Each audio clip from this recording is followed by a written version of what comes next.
We are so happy to have painter and printmaking Nick Bontorno here today. Nick, welcome back to the Spori Gallery. Thanks, Kyung. Nice to be here again.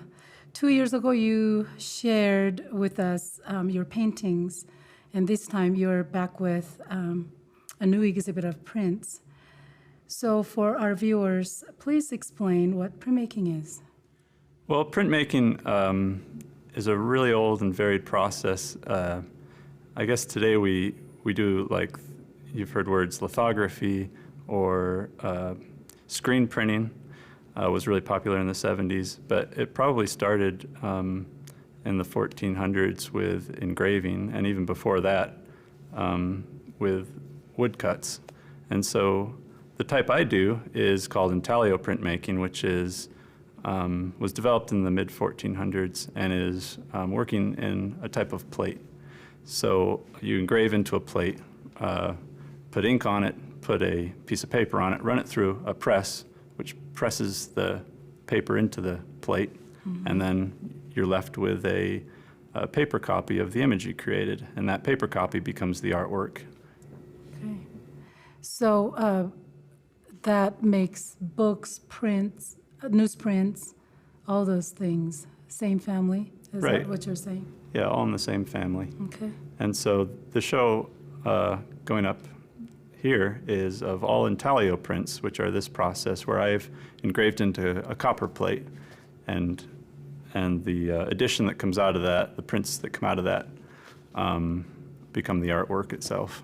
And we call it original artwork. Great, yeah. Yeah, thank you. So you titled your the new exhibit as Salt and Woodsmoke. Please explain. Oh, well, salt and wood smoke, I heard that phrase in a folk song a while back, and I liked it. And it wasn't used in any specific way in the song, but it had this poetic element to it that I wanted to draw upon. Salt, I was thinking about maybe the salt of the earth and how a lot of the portraits and people I do feel like that to me. And then the wood smoke became this rising sort of transcendence. It started as wood and became smoke, sort of. I love that. That title, now that I know where it's come from, I feel like that suits your images really well. I've known you for a while, and I have grown to love your images, either painting or prints. And I always thought of your artwork, and you paint a lot of portraits and figures in your artwork, right? Right. So let's talk about figures. Why is figure appear so much in your artwork? That's a good question. I've always enjoyed figures, and maybe that's one of the most common themes in the history of art on this planet, is to represent the figure. But I guess what I like about it is my ability to relate to others by sort of creating through this subject matter. And I appreciate all kinds of art personally. Like, I love landscape. I love a lot of abstraction pieces and contemporary art, installation and such, but I'm not good at any of those. I'm good at sort of the craft side, the drawing side. I love that side of art. And so to express that, the figure sort of challenges me, and also it lets me relate to what I'm approaching. And then we see them everywhere, every day. Pretty accessible. Yeah, yeah. So let's talk about some of your figures. You know, the thing that I love about your art, your figures are so honest to me. Not only they're extremely honest, they're also even vulnerable whenever I see them.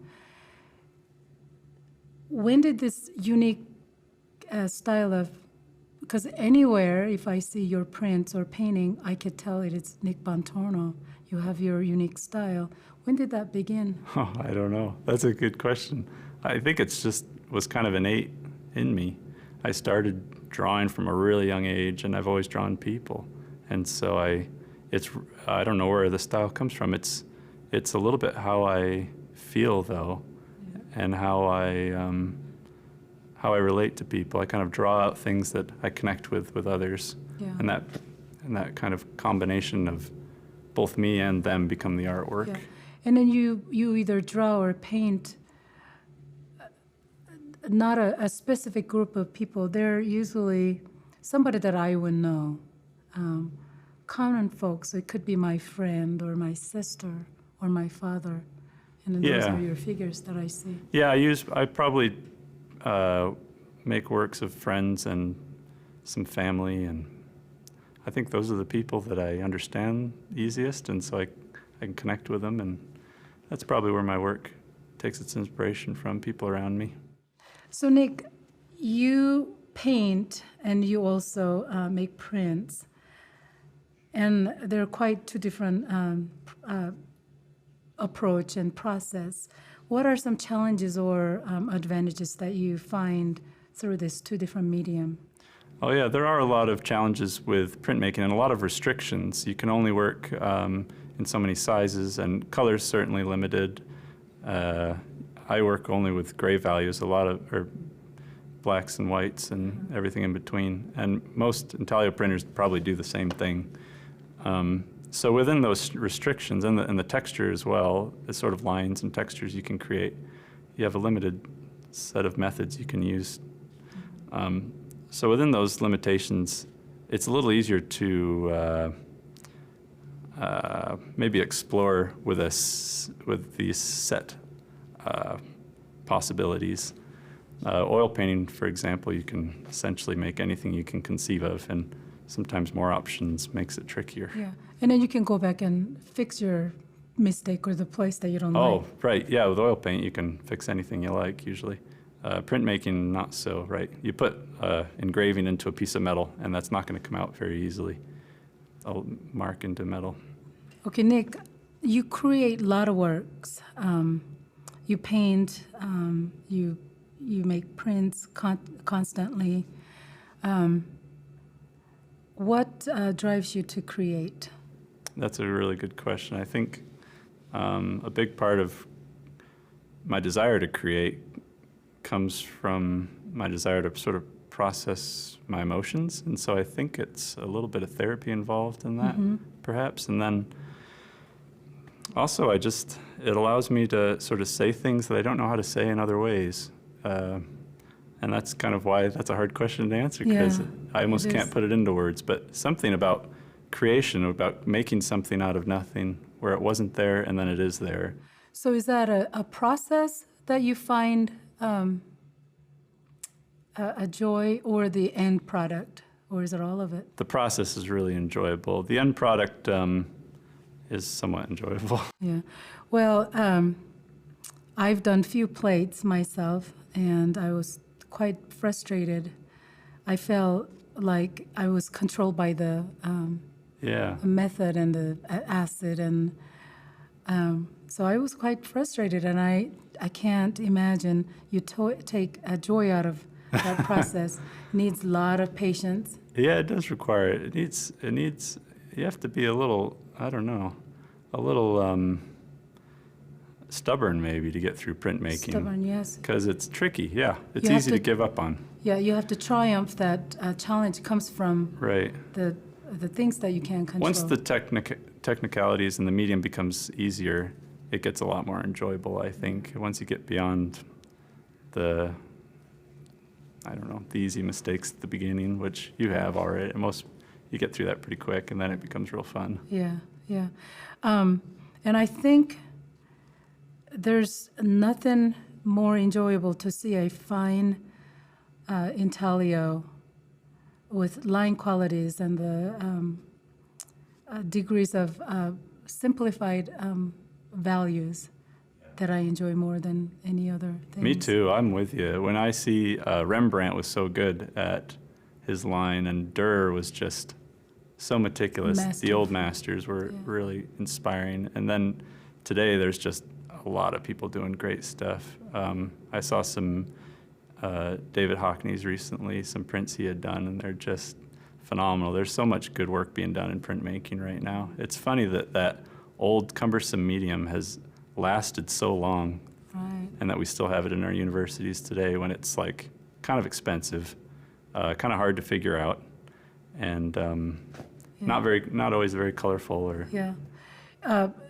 A lot of times I see beginning students get defeated by the techniques itself before they reach the final point that they actually enjoy the image itself. Yeah, I guess it's like any medium. It's time behind the pencil or the stylus or the paintbrush, the wheel, whatever you're dabbling in. You spend more time, you get good at it. Yeah, yeah. One thing I find fascinating thing about printmaking is that it's a combination between a fine craftsmanship and, like you said earlier, the patience and the human nature, maybe somewhat against to it. It doesn't come easy. No. You have to fight, and you finally have to conquer that initial techniques. Yeah, I think that's why printmakers kind of like each other and group up a lot. We become team play. We really support one another because we kind of know what we've all been through to kind of the expense and the headache of being a printmaker. And then, boy, we like to support each other, I think. And then the results, stunning. Yeah, I they're fun. love them. So most of our viewers, maybe the visitors of your exhibit, will be college students. Now that you walk the walks, what do you wish you've done differently while you were in college? Out of college, yeah. College was a lot of fun. I think that the best thing about it is the associates. You become your friends, your professors and your peers who you go through the program with. And I think most of my opportunities professionally have come from them.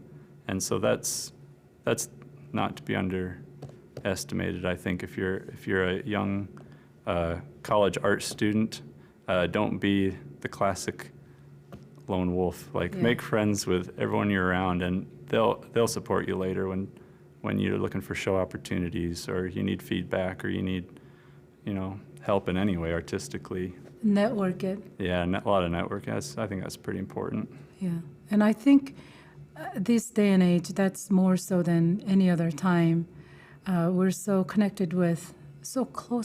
connected with each other. Because of that, and also restrict the opportunity for people to meet new people. Right.